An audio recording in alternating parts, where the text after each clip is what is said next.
Covering news where you live. This is 5 News. Well, thank you for joining us here for the latest news and weather where you live. I'm Joe Ellison. Let's get you caught up on what's going on around our area. Now, we are just 1 week from Election Day, and election officials say overall early turnout is pretty strong this year. But many counties are also reporting slightly fewer voters than at this point in the last midterm. In Washington County, a few hundred fewer ballots were cast than in the first week of 2018's early voting period. Meanwhile, other areas like Pulaski County say so far early voting numbers are high, even compared to this time in 2018. And election officials expect the momentum to continue heading into Election Day. We had 31,600 people who actually voted. It slowed down a little bit on Saturday because of the rain.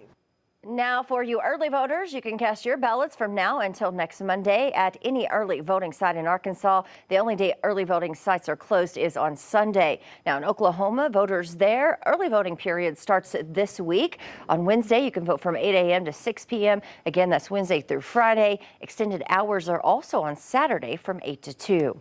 Now, for up-to-date information about candidates, ballot issues, all about this year's midterm, just text the word VOTE to the number right here on your screen. There it is. That'll get you a link that'll take you right to our 5 News election guide. We'll send you a link with all of that information for both Arkansas and Oklahoma voters, including where to find your polling location.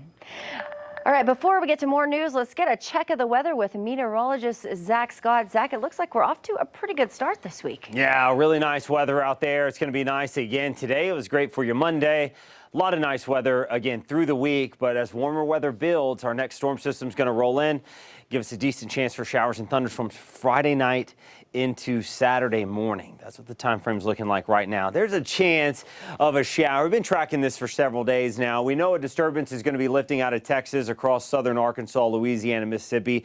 The northern extent, will we have enough moisture? Can we get just enough lift? We're going to get some scattered clouds in our southern southeastern zones. Could we get a sprinkle? Could we get a stray shower? That's what we're watching. Those areas with the best chance for a sprinkle or light showers down across our southeastern zones. Can't rule it out for Waldron, Paris, and Clarksville. But then again, I'm only giving you a 10% chance, meaning you're likely staying dry. But if you're going to be in search of a sprinkle today, that's your best chance to find it way off towards the south. Outside of that, we're looking like a lot of sunshine and more 70s. Yesterday was low to mid 70s. We're a little bit warmer today. We're going mid to upper 70s for your Tuesday. Tuesday night into Wednesday morning, another chilly morning, not quite as cool. South winds are picking up, and that's leading to a warm up. We'll get warmer nights and we'll get warmer afternoons. By Thursday night into Friday morning, we'll only likely cool into the lower 60s. Here's a look at Wednesday. We're in the 70s. Again, we're tracking that chance for showers and thunderstorms coming in as we go Friday night into Saturday morning. Could have some gusty winds, some heavy rain. We'll continue to track that out as we go through the week. Joe. All right. Thanks so much, Zach. All right. Now to a bit of a heartbreaking story. Multiple goats were shot and killed at a Crawford County farm this weekend. One viewer sent us photos of those goats. Now, we do want to warn you that some of the photos, they're a bit hard to look at. Now, the 3 goats were found dead at a farm in Uniontown on Sunday, and a 4th adult goat they say is missing. The farm's manager says 2 of the animals were also pregnant and says they are heartbroken. The farm is also offering a $500 reward for any information that leads to an arrest. I don't understand how anybody could take a gun and shoot a face like that. It's just devastating. It really is. Because these animals, we rescue them from awful situations, and for somebody to come do that to them after the situations they've been in is awful. The Crawford County Sheriff's Department is now involved in this, and they're investigating what happened here. If you have any information, you're asked to call your local police department. And police in Bella Vista are investigating after human remains were found near the Buckingham Trailhead. Investigators are still working to identify those remains, but they say they believe it could be 46-year-old Matthew Lofton. Now, he went missing from Bella Vista in September of last year. His vehicle was found near that trailhead. The remains were found in a wooded area about 1.5 miles from there. Police also found clothing matching a description of what Lofton was wearing when he went missing. The Benton County coroner is now working to determine a cause of death. And a Benton County jailer was arrested for a DWI over the weekend. The sheriff's office claims Derek Stamps was charged on Sunday and say he was in an unmarked county vehicle when that arrest happened. Stamps is no longer employed at the sheriff's office, but as of now, he remains out of jail. Well, have you noticed the price of gas getting a bit cheaper? That's because prices continue to fall for the third straight week.